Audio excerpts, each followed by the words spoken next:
বিশেষ অভিযান চালিয়ে বিপুল পরিমাণ ভারতীয় চোরাচালানি পণ্য আটক করেছে border guard Bangladesh BGB. Bijoynagar প্রতিনিধি শামীম মিয়ার প্রতিবেদনে থাকছে বিস্তারিত। শুক্রবার ভোররাতে সরাইল ব্যাটালিয়ন ২৫ বিজিবির অধীনস্থ ব্রাহ্মণবাড়িয়া ট্রানজিট ক্যাম্পের একটি বিশেষ টহল দল এ অভিযান পরিচালনা করে।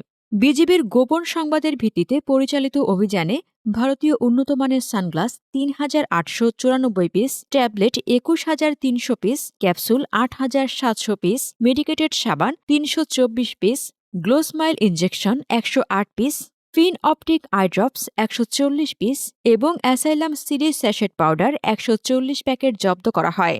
আটককৃত এসব পণ্যের আনুমানিক বাজার মূল্য ৬৪,৭৬,৩০০ টাকা। বিজিবি জানায়, ব্রাহ্মণবাড়িয়া ট্রানজিট ক্যাম্পের বিশেষ টহল দল সীমান্ত পিলার ২০০১ এমপি থেকে প্রায় ৫ কিলোমিটার বাংলাদেশের অভ্যন্তরে বিজয়নগর উপজেলার আমতলী এলাকায় এই বিশেষ অভিযান পরিচালনা করে।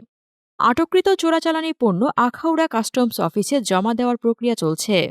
বিজিবির পক্ষ থেকে জানানো হয়েছে, সীমান্ত থেকে অবৈধভাবে ভারতীয় চোরাচালানি পণ্য বাংলাদেশে প্রবেশ ঠেকাতে তাদের বিশেষ নজরদারি অব্যাহত রয়েছে। ভবিষ্যতেও এমন অভিযান অব্যাহত থাকবে বলে জানিয়েছেন সরাইল ব্যাটালিয়নের দায়িত্বশীল কর্মকর্তারা।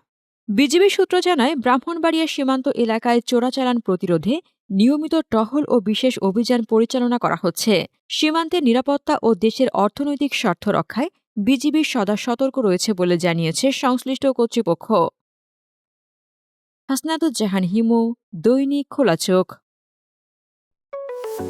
আপনার স্বপ্নের যাত্রা হোক ফ্লাই ইনফিনিটির সাথে।